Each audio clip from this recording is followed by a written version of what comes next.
بسم الله الرحمن الرحيم. ياسين والقرآن الحكيم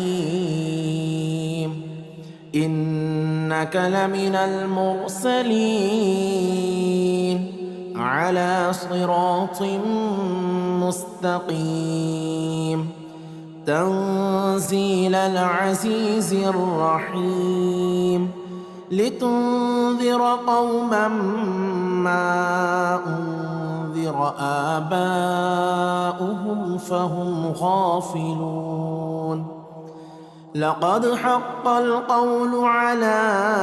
أكثرهم فهم لا يؤمنون. إنا جعلنا في أعناقهم أغلالا فهي إلى الأذقان فهم مقمحون. وجعلنا من بين أيديهم سدا ومن خلفهم سدا فأغشيناهم فهم لا يبصرون. وسواء عليهم أأنذرتهم أم لم تنذرهم لا يؤمنون. إنما تنذر من اتبع الذكر وخشي الرحمن بالغيب فبشره بمغفرة وأجر كريم. إنا نحن نحيي الموتى ونكتب ما قدموا وآثارهم وكل شيء أحصيناه في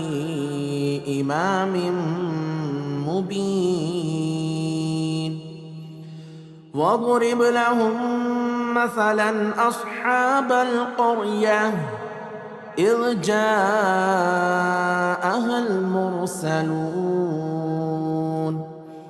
إذ أرسلنا إليهم 2 فكذبوهما فعززنا بثالث فقالوا إنا إليكم مرسلون. قالوا ما أنتم إلا بشر مثلنا وما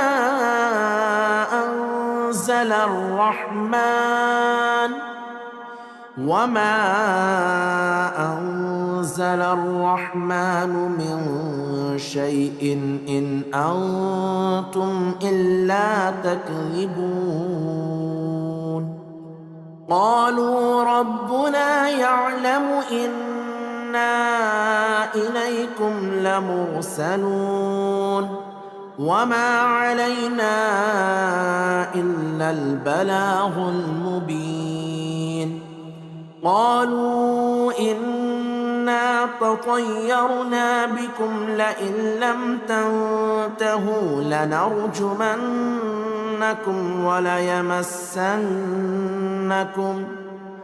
وليمسنكم منا عذاب أليم. قالوا طائركم معكم أئن ذكرتم بل أنتم قوم مسرفون. وجاء من أقصى المدينة رجل يسعى قال يا قوم اتبعوا المرسلين اتبعوا من لا يسألكم أجرا وهم مهتدون. وما لي لا أعبد الذي فطرني وإليه ترجعون أأتخذ من دونه آلهة إن يردني الرحمن بضر لا تغن عني شفاعتهم شيئا ولا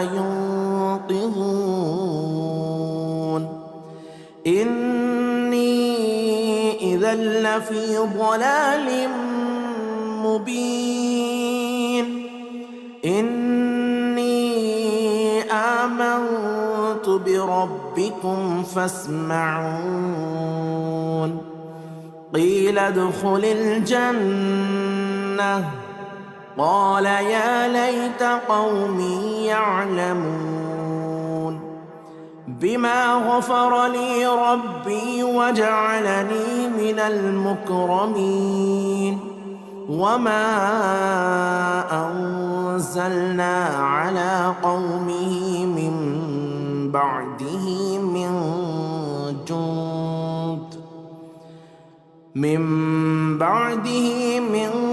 جند من السماء وما كنا منزلين إن كانت إلا صيحة واحدة فإذا هم خامدون يا حسرة على العباد ما يأتيهم من رسول إلا كانوا به يستهزئون ألم يروا كم أهلكنا قبلهم من القرون أنهم إليهم لا يرجعون وإن كل لما جميع لدينا محضرون وآية لهم الأرض الميتة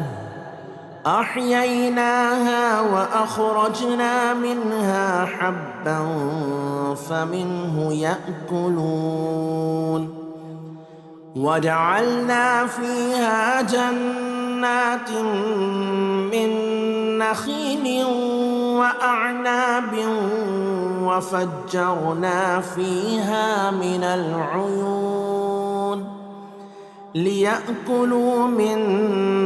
ثمره وما عملته أيديهم أفلا يشكرون سبحان الذي خلق الأزواج كلها مما تنبت الأرض ومن أنفسهم ومما لا يعلمون وآية لهم الليل نسلخ منه النهار فإذا هم مظلمون والشمس تجري لمستقر لها ذلك تقدير العزيز العليم والقمر قدرناه منازل حتى عاد كالعرجون القديم لا الشمس ينبغي لها أن تدرك القمر ولا الليل سابق النهار وكل في فلك يسبحون وآية لهم أنا حملنا ذريتهم في الفلك المشحون وخلقنا لهم من مثله ما يركبون وإن نشأ نغرقهم فلا صريخ لهم ولا هم ينقذون إلا رحمة منا ومتاعا إلى حين وإذا قيل لهم اتقوا ما بين أيديكم وما خلفكم لعلكم ترحمون وما تأتيهم من آية من آيات ربهم إلا كانوا عنها معرضين وإذا قيل لهم أنفقوا مما رزقكم الله قال الذين كفروا للذين آمنوا أنطعم من لو يشاء الله أطعمه إن أنتم إلا في ضلال مبين ويقولون متى هذا الوعد إن كنتم صادقين ما ينظرون إلا صيحة واحدة تأخذهم وهم يخصمون فلا يستطيعون توصية ولا إلى أهلهم يرجعون ونفخ في الصور فإذا هم من الأجداث إلى ربهم ينسلون قالوا يا ويلنا من بعثنا من مرقدنا هذا ما وعد الرحمن وصدق المرسلون إن كانت إلا صيحة واحدة فإذا هم جميع لدينا محضرون فاليوم لا تظلم نفس شيئا ولا تجزون إلا ما كنتم تعملون إن أصحاب الجنة اليوم في شغل فاكهون هم وأزواجهم في ظلال على الأرائك متكئون لهم فيها فاكهة ولهم ما يدعون سلام قولا من رب رحيم سلام قولا من رب رحيم وامتازوا اليوم أيها المجرمون ألم أعهد إليكم يا بني آدم ألا تعبدوا الشيطان إنه لكم عدو مبين وأن اعبدوني هذا صراط مستقيم ولقد أضل منكم جبلا كثيرا أفلم تكونوا تعقلون هذه جهنم التي كنتم توعدون اصلوها اليوم بما كنتم تكفرون اليوم نختم على أفواههم وتكلمنا أيديهم وتشهد أرجلهم بما كانوا يكسبون ولو نشاء لطمسنا على أعينهم فاستبقوا الصراط فأنى يبصرون ولو نشاء لمسخناهم على مكانتهم فما استطاعوا مضيا ولا يرجعون. ومن نعمره ننكسه في الخلق أفلا يعقلون. وما علمناه الشعر وما ينبغي له إن هو إلا ذكر وقرآن مبين لينذر من كان حيا ويحق القول على الكافرين. أولم يروا أنا خلقنا لهم مما عملت أيدينا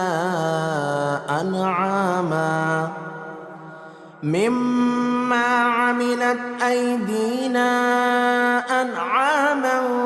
فهم لها مالكون.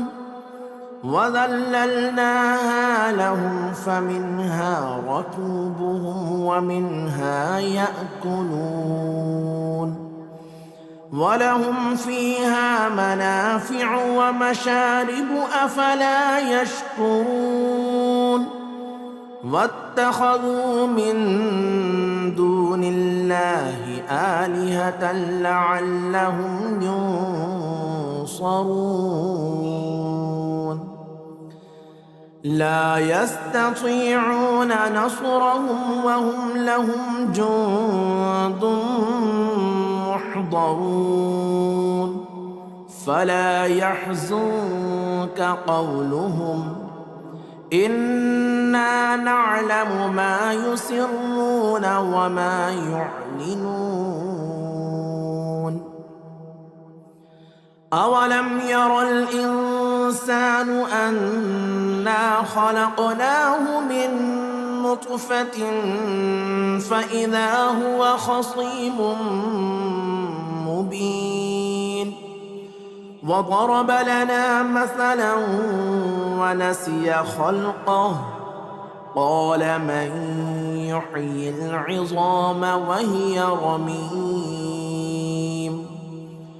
قل يحييها الذي أنشأها أول مرة وهو بكل خلق عليم. الذي جعل لكم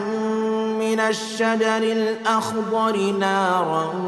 فإذا أنتم منه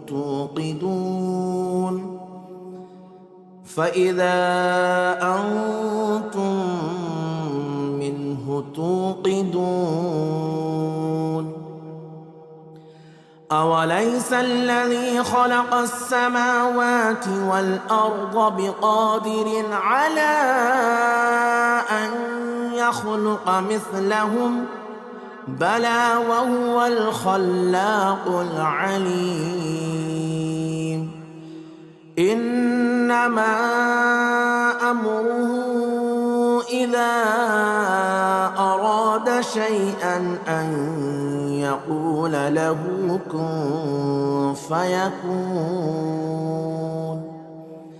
فسبحان الذي بيده ملكوت كل شيء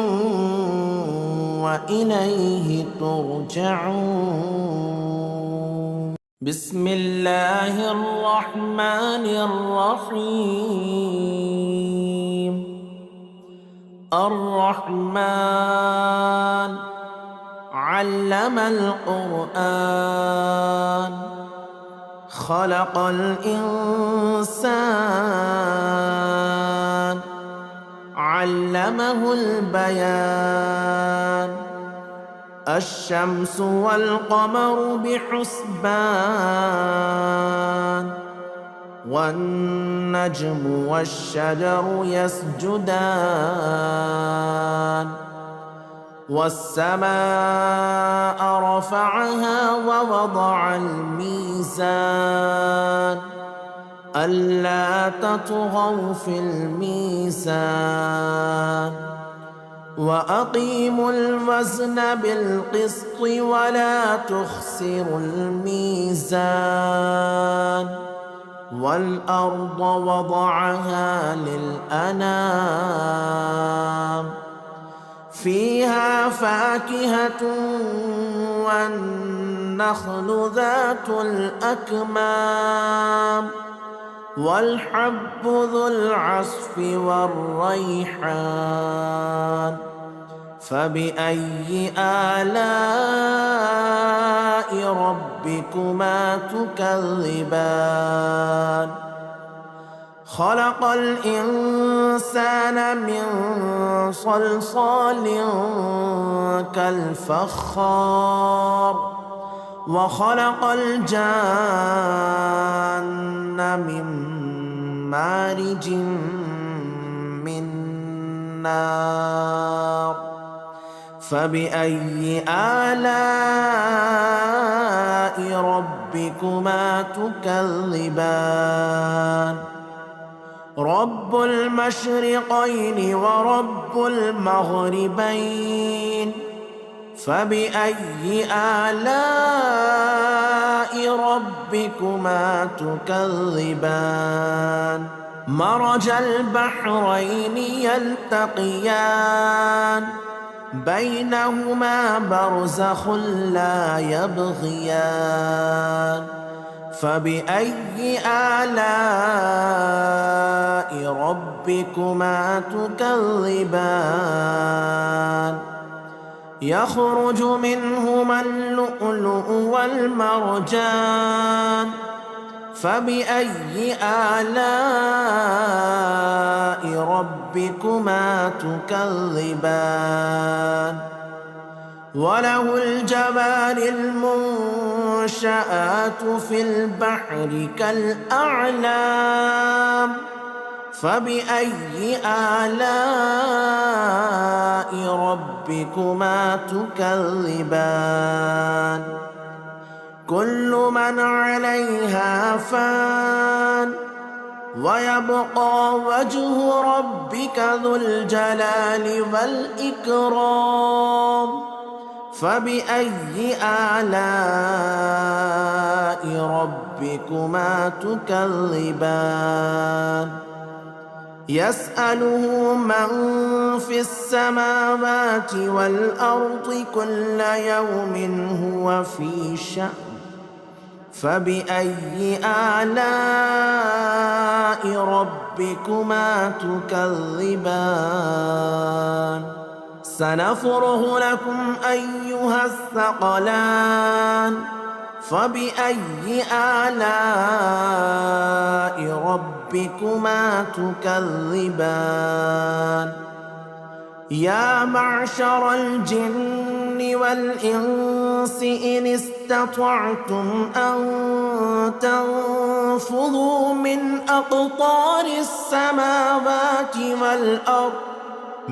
أقطار السماوات والأرض فانفذوا لا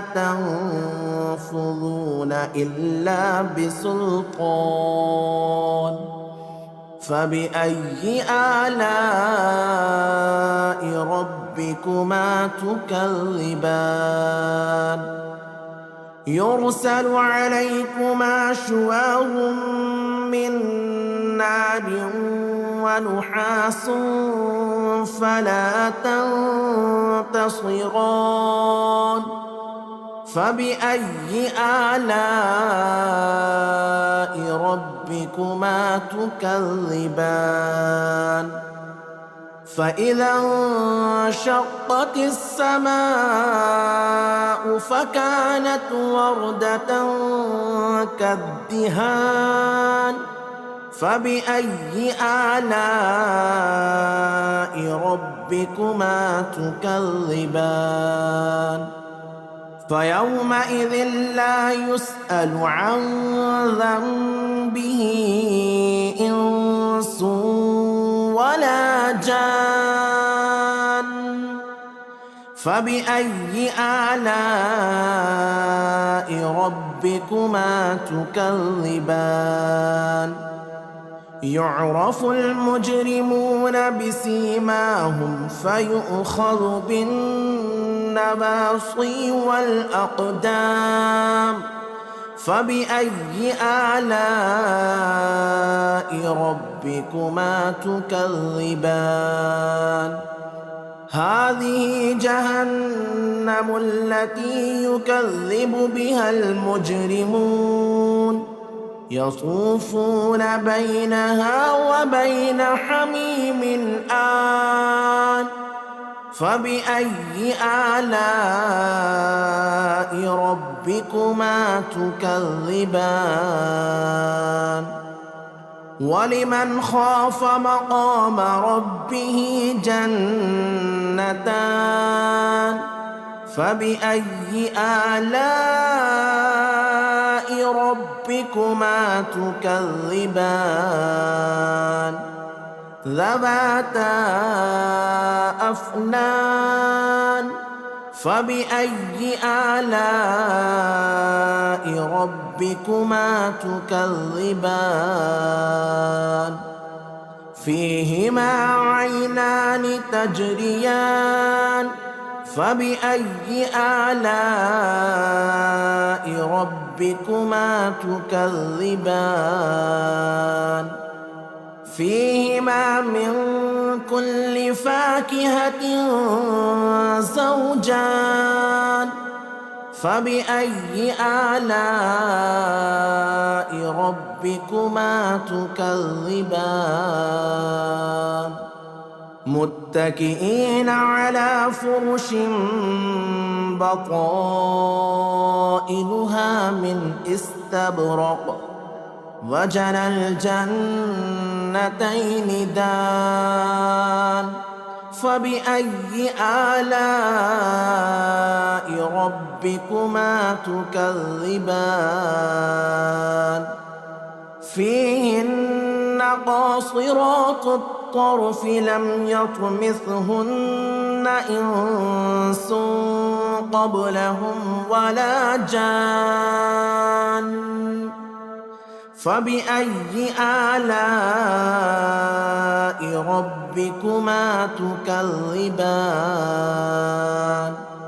كأنهن الياقوت والمرجان فبأي آلاء ربكما تكذبان هل جزاء الإحسان إلا الإحسان فبأي آلاء ربكما تكذبان ومن دونهما جنتان فبأي آلاء ربكما تكذبان مدهامتان فبأي آلاء ربكما تكذبان فيهما عينان نضاختان فبأي آلاء ربكما تكذبان فيهما فاكهة ونخل ورمان فبأي آلاء ربكما تكذبان فيهن خيرات حسان فبأي آلاء ربكما تكذبان حور مقصورات في الخيام فبأي آلاء ربكما تكذبان لم يطمثهن إنس قبلهم ولا جان فبأي آلاء ربكما ربكما تكذبان متكئين على رفرف خضر وعبقري حسان فبأي آلاء ربكما تكذبان تبارك اسم ربك ذي الجلال والإكرام بسم الله الرحمن الرحيم ياسين والقرآن الحكيم إنك لمن المرسلين على صراط مستقيم تنزيل العزيز الرحيم لتنذر قوما ما أنذر آباؤهم فهم غافلون لقد حق القول على أكثرهم فهم لا يؤمنون إنا جعلنا في أعناقهم أغلالا فهي إلى الأذقان فهم مقمحون وجعلنا من بين أيديهم سدا ومن خلفهم سدا فأغشيناهم فهم لا يبصرون وسواء عليهم أأنذرتهم أم لم تنذرهم لا يؤمنون إنما تنذر من اتبع الذكر وخشي الرحمن بالغيب فبشره بمغفرة وأجر كريم إنا نحن نحيي الموتى ونكتب ما قدموا وآثارهم وكل شيء أحصيناه في إمام مبين واضرب لهم مثلا أصحاب القرية إذ جاءها المرسلون إذ أرسلنا إليهم 2 فكذبوهما فعززنا بثالث فقالوا إنا إليكم مرسلون قالوا ما أنتم إلا بشر مثلنا وما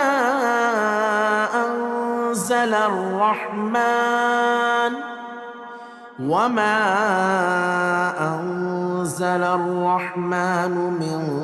شيء إن أنتم إلا تكذبون قالوا ربنا يعلم إنا إليكم لمرسلون وما علينا إلا البلاغ المبين قالوا إنا تطيرنا بكم لئن لم تنتهوا لنرجمنكم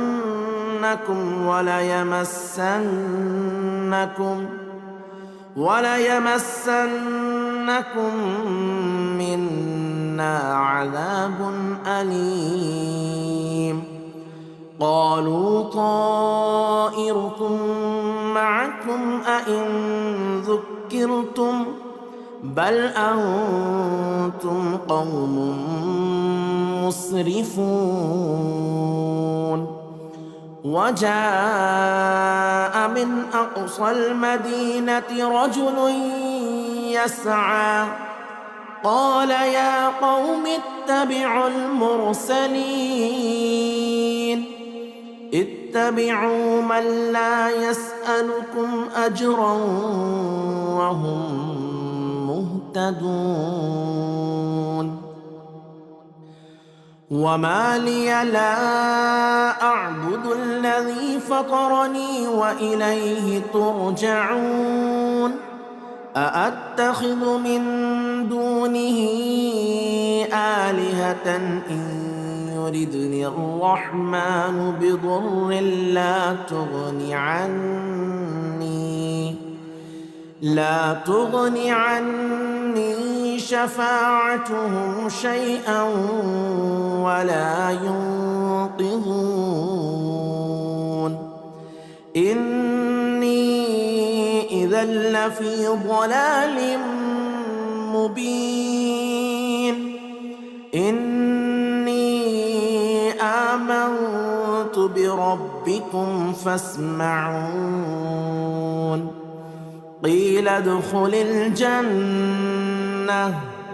قال يا ليت قومي يعلمون بما غفر لي ربي وجعلني من المكرمين وما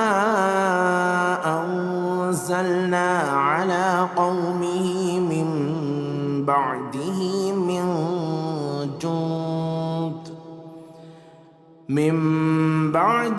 من جند من السماء وما كنا منزلين إن كانت إلا صيحة واحدة فإذا هم خامدون يا حسرة على العباد ما يأتيهم من رسول إلا كانوا به يستهزئون ألم يروا كم أهلكنا قبلهم من القرون أنهم إليهم لا يرجعون وإن كل لما جميع لدينا محضرون وآية لهم الأرض الميتة أحييناها وأخرجنا منها حبا فمنه يأكلون وجعلنا فيها جنات من نخيل وأعناب وفجرنا فيها من العيون ليأكلوا من ثمره وما عملته أيديهم أفلا يشكرون سبحان الذي خلق الأزواج كلها مما تنبت الأرض ومن أنفسهم ومما لا يعلمون وآية لهم الليل نسلخ منه النهار فإذا هم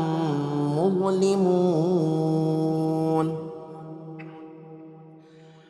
والشمس تجري لمستقر لها ذلك تقدير العزيز العليم والقمر قدرناه منازل حتى عاد كالعرجون القديم لا الشمس ينبغي لها أن تدرك القمر ولا الليل سابق النهار وكل في فلك يسبحون وآية لهم أنا حملنا ذريتهم في الفلك المشحون وخلقنا لهم من مثله ما يركبون وإن نشأ نغرقهم فلا صريخ لهم ولا هم ينقذون إلا رحمة منا ومتاعا إلى حين وإذا قيل لهم اتقوا ما بين أيديكم وما خلفكم لعلكم ترحمون وما تأتيهم من آية من آيات ربهم إلا كانوا عنها معرضين وإذا قيل لهم أنفقوا مما رزقكم الله قال الذين كفروا للذين آمنوا أنطعم من لو يشاء الله أطعمه إن أنتم إلا في ضلال مبين ويقولون متى هذا الوعد إن كنتم صادقين ما ينظرون إلا صيحة واحدة تأخذهم وهم يخصمون فلا يستطيعون توصية ولا إلى أهلهم يرجعون ونفخ في الصور فإذا هم من الأجداث إلى ربهم ينسلون قالوا يا ويلنا من بعثنا من مرقدنا هذا ما وعد الرحمن وصدق المرسلون إن كانت إلا صيحة واحدة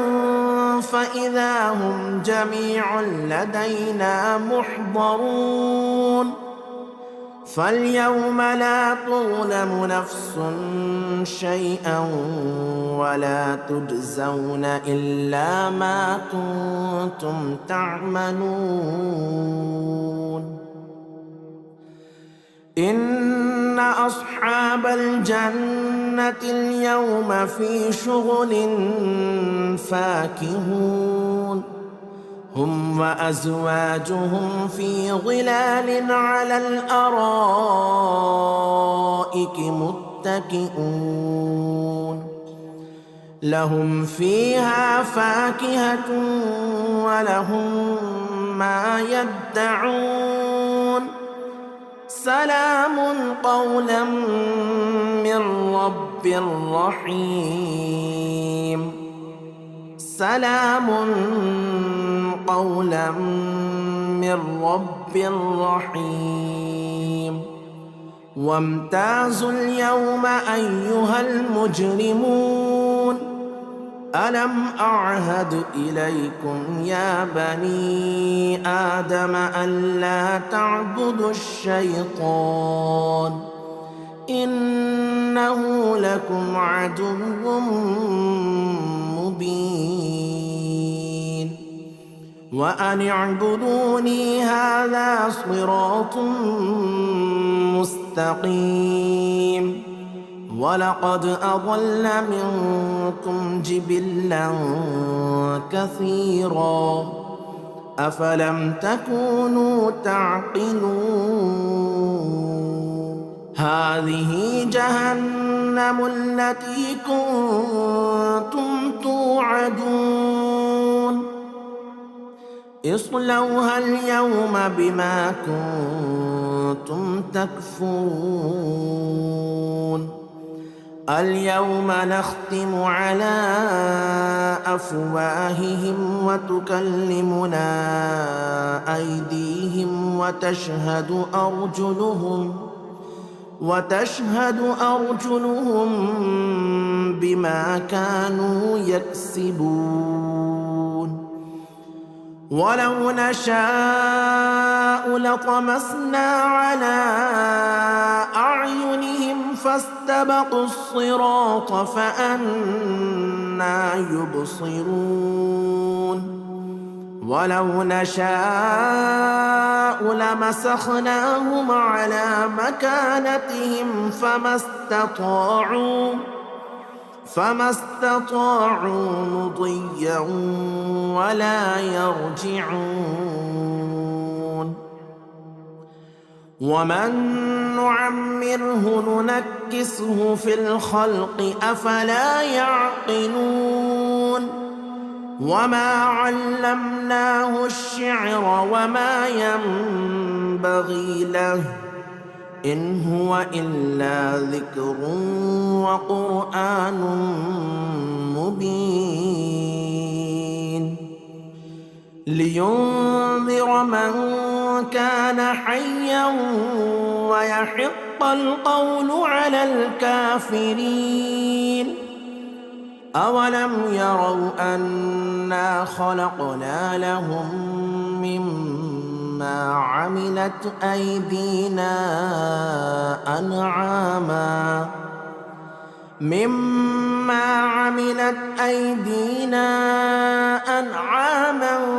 فهم لها مالكون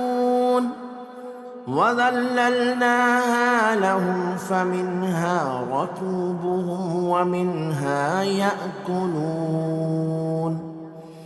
ولهم فيها منافع ومشارب أفلا يشكرون واتخذوا من دون الله آلهة لعلهم ينصرون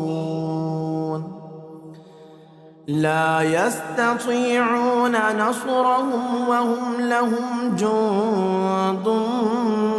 محضرون فلا يحزنك قولهم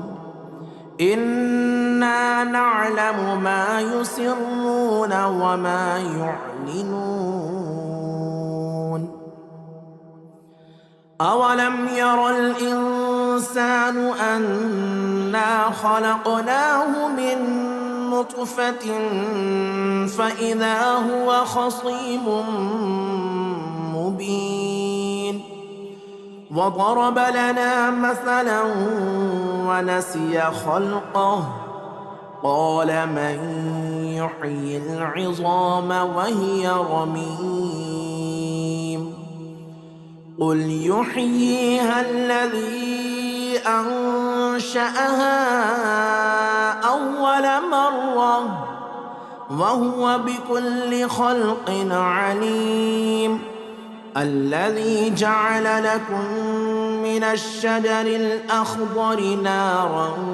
فإذا أنتم منه